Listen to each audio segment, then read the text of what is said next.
नमस्कार दोस्तों, आप सभी का मेरे चैनल पर हार्दिक स्वागत है। मैं गायत्री आप लोगों का नए साल के दूसरे दिन में आप सभी का हार्दिक स्वागत करती हूँ। तो दोस्तों, आज कैंची उठी है, कुछ काटा काटी होनी है तो होनी है। पौधों को साफ रखना है, फंगस से दूर रखना है। ये देखिए, इस तरह के फ्लावर जो हैं पौधों में फंगस क्रिएट करते हैं, तो इसको पहले ही अलग कर देना है और अच्छा सा लिक्विड पदार्थ दे करके इनकी एनर्जी को बढ़ा देना है, ताकि जो कुछ भी ये सब कलियाँ निकल रही हैं, बहुत सारी इसकी साफ़ सफाई भी कर देनी है और जो कलियाँ निकल रही हैं उनको जो है अच्छे से खिलने का अवसर देना है। तो अभी तो मैं गेंदे की ही कटिंग करूँगी। अभी गुलदाउदी में कुछ खास दिक्कत नहीं दिख रही है, लेकिन गेंदे में बहुत सारे फूल मैंने आप लोगों को बिना दिखाए ही ये देखिए निकाल दिए हैं, लेकिन कुछ को दिखाना ज़रूरी है, नहीं तो फिर इसमें काले काले फंगस आ जाते हैं, फिर अपने साथ साथ वो और फूलों को भी चपेट में ले लेते हैं। तो देखिए, बहुत सारे मैंने निकाले हैं। ये देखिए, सब इस तरह से निकालते रहते हैं ताकि जो है पौधा स्वस्थ रहे, उसमें जो है कोई दिक्कत ना आने पाए। और ये देखिए, जैसे कि ये काले काले जैसे ही होने लगते हैं तो इसमें पता चल जाता है कि ये देखिए इसमें फंगस लग रहा है, और ये काले काले जो माहू जैसे हैं ये इसमें दिक्कत देने लगते हैं। तो इसी तरह से गुलदाउदी की भी जांच पड़ताल करते रहेंगे कि अभी कहीं इसमें काले वाले माहू तो नहीं आए गए। जैसे ही फूल अपनी अवस्था पूरी कर लेता है तो इसमें काले काले जो है ये देखिए इसमें आ चुके हैं, तो मैं चुपचाप इसको जो है ऐसे निकाल लूँगी। निकालना ज़रूरी है, नहीं तो फिर धीरे धीरे सारे फूल ख़राब हो जाते हैं। इनका पीलापन जो है कम पड़ने लगता है, कलर चेंज कर देते हैं जब, तो इनको हटाना ज़रूरी हो जाता है। और ये देखिए, सफ़ेद वाले तो क्या ही खूबसूरत हैं। अब की बार जो है इनमें मैं स्टिकर लगा दूंगी कि किसमें सफ़ेद वाले जो हैं, नहीं तो जो है जान नहीं पाते हैं ना, तो फिर सब पीले पीले ही हो जाते हैं। हम चाहते हैं सतरंगी हो ही नहीं पाता है। ये देखिए, अब इनकी जो है लाइफ साइकिल पूरी हो चुकी है। अब आगे को मौका देते हैं, तो सारी पंखुड़ियों को रख देंगे और कंपोस्टिंग में डाल देंगे।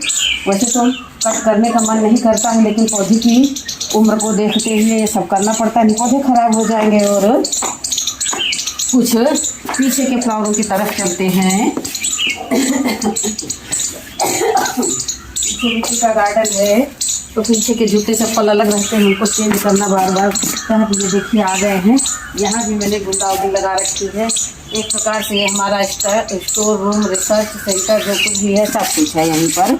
तो कुछ फ्लावरिंग के पौधे मैंने यहाँ भी लगा रखे हैं। ये देखिए क्या ही खूबसूरत नज़ारा है।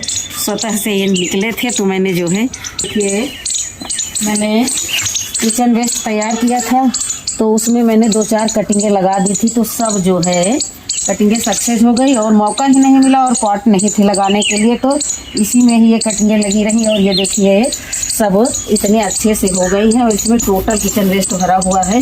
पानी बहुत कम देते हैं, क्योंकि जो भी उसका मास्टर रहता है वही पी करके ये खुश रहते हैं। तो दोस्तों, गुड़हल की भी मैंने कटिंग कर दी थी। अब और थोड़ा धीरे धीरे करके अंदर घुसते हैं, क्योंकि ये स्थान बड़े रिस्की रहते हैं, क्योंकि यहाँ पर बहुत कंजस्टेड जगह रहती है। तो ये इसमें अभी नहीं निकालने वाले हैं। और ये गुलदाउदी ये देखिए यहाँ भी लगी हुई है, इसको सफ़ेद के धोखे में मैंने लगाया था, तो ये भी पीली निकल गई।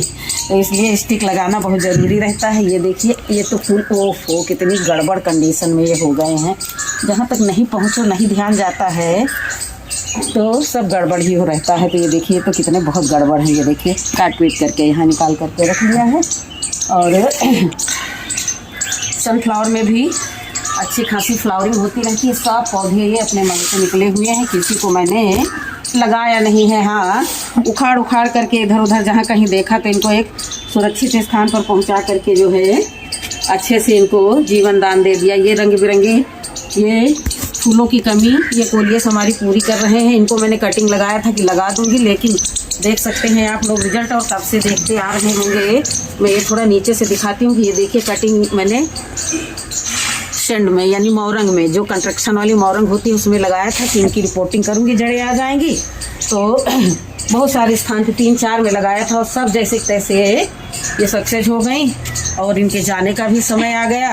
अब इनकी रिपोर्टिंग का समय नहीं आया और मैंने नई कटिंग भी लगाना शुरू कर दिया है। तो दोस्तों, अपने गार्डन में जो है फूलों की बहार आ जाए, इसलिए पहले से ही ठंडक में जब हम इनकी देखभाल करते रहेंगे तो आगे चल करके ये खूब फ्लावरिंग करेंगे। ये देखिए कैलांचो सिर्फ इन्होंने बरसात का पानी पिया और एक किनारे चुपचाप पड़े रहे और हमारे जो है गार्डन में बने रहे। तो वो उस किनारे से वो देखिए वहाँ से आना शुरू किए हैं वो कैलांचो, और ये देखिए यहाँ तक आ गए हैं। और इनके पॉट इतने गड़बड़ हो गए हैं कि छूलो वहीं से उंगली घुस जाती है। और ये फोरविया मिली जो है एक किनारे सब रखे हुए हैं। अब इनको तो जैसे जब धूप बढ़ेगी तभी ले जा करके इनको धूप में रखेंगे। तो बहुत सारे पौधे लगे हुए हैं। ये फोरविया मिली के कम से कम नहीं तो 5-6 प्लांट 6-7 प्लांट हैं। तो सबको एक स्थान पर जैसे धूप आने लगेगी, धूप में ज़्यादा ये फ्लावरिंग करते हैं। अभी भी हमारे गुड़हल में बारिश में आप लोगों ने देखा होगा, अब फूलों का साइज जो है आधा से भी आधा रह गया है, लेकिन फ्लावरिंग होती है। लड्डू गोपाल के लिए फ्लावरिंग इसमें होती ही रहती है। तो अब जो है सेब में भी फ्लावरिंग हो रही है चारों तरफ। मैं आप लोगों को घूम घूम करके दिखा रही हूँ। ये देखिए, और कलियाँ बनना बंद नहीं है, कलियाँ बनना बंद नहीं है। वो उसका भी कारण है कि मैं जो कुछ भी सबको खिलाती पिलाती हूँ तो इन लोगों को भी खाना पानी बराबर देते रहती हूँ। पार्शियलिटी मैं नहीं करती कि जो फ्लावरिंग कर रहा है उसको कस के खिलाऊँ पिलाऊँ और जो नहीं फूल दे रहा है उसको कुछ न दूँ, ऐसा नहीं है। जो भी फर्टिलाइज़र बनाती हूँ सबको बनाती हूँ।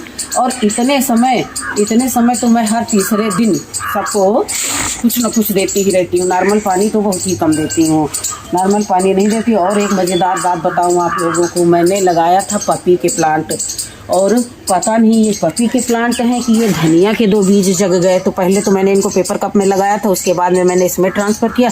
अब मुझे लगता है ये देखो, एक ये पालक का लग रहा है और ये मैंने फ्लावरिंग प्लांट लगाए थे, एक ये पालक है और ये मुझे धनिया जैसा लग रहा है। थोड़ा और बढ़ने देते हैं तब देखते हैं कि ये क्या है।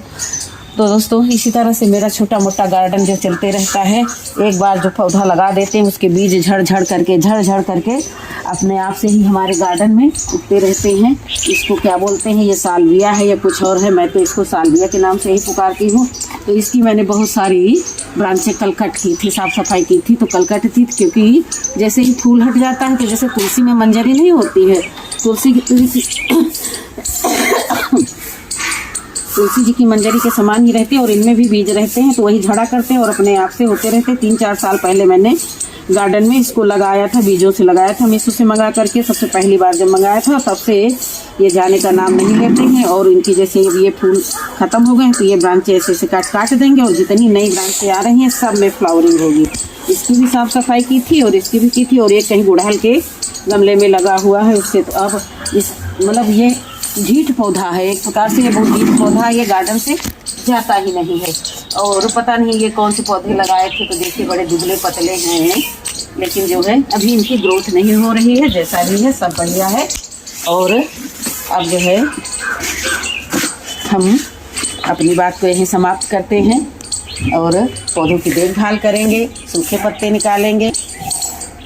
तो आज अब हम बिल्कुल रेडी हैं विद्यालय जाने के लिए। 10-15 मिनट और यही अठर मठर यानी इधर उधर आना जाना करेंगे। अपनी देसी भाषा में बोल रहे हैं। किसी की सड़ी पत्ती है तो उसको हटाएंगे, किसी को कुछ करना है तो कहीं कुछ करना है। बस इसी तरह समय व्यतीत करते रहेंगे। जैसे ही 10 बज जाएंगे बस टांग लेंगे बैग और निकल लेंगे, फिर आएंगे, फिर पहले इनको सबको देख लेंगे तब घर में एंटर करेंगे। इसी तरह से हमारा कार्य चलता रहेगा और फिर मिलेंगे एक नई रिपोर्टिंग के साथ। तब तक के लिए नमस्कार, खुश रहें, खुशियाँ मांगें।